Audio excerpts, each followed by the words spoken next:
Quand on a contacté dans le cadre de l'étude de marché, mon prof à HEC m'avait poussé à contacter des réels acheteurs. Donc, des acheteurs, c'est eux qui sont dans les détaillants, mettons, Serre, Laccordé, etc., qui font les achats des produits pour les détaillants. Puis, sans même avoir une image à leur montrer, on avait dû contacter des acheteurs. Puis c'est très dur contacter des acheteurs juste pour avoir un rendez-vous avec eux parce qu'ils se font contacter de gauche à droite tout le temps. Tout le monde veut essayer de toutes leurs ventes, tout le monde veut rentrer dans les détaillants, fait que c'est très, très dur.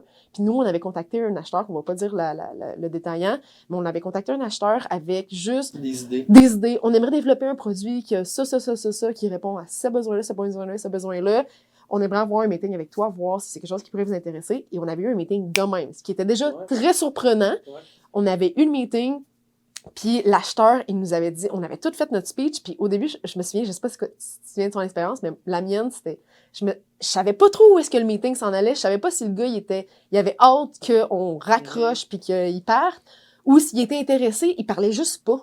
Puis c'est correct, là, t'es là pour écouter les autres quand quelqu'un présente un produit, puis on avait tout présenté le produit, puis il nous avait dit à la fin, si vous êtes capable de développer ce produit-là, qui a toutes les fonctionnalités que vous venez nous dire, qui sont toutes les fonctionnalités qui sont dans la glacière en ce moment, il dit, c'est sûr qu'on vous en achète. Il dit, c'est sûr, ça fonctionne. Il dit, nous, notre clientèle, c'est des familles, c'est des gens, des monsieur et madame tout le monde. Il dit, la majorité, c'est pas des chasseurs, des pêcheurs, des personnes qui font du gros outdoor, sale, là, intense, là.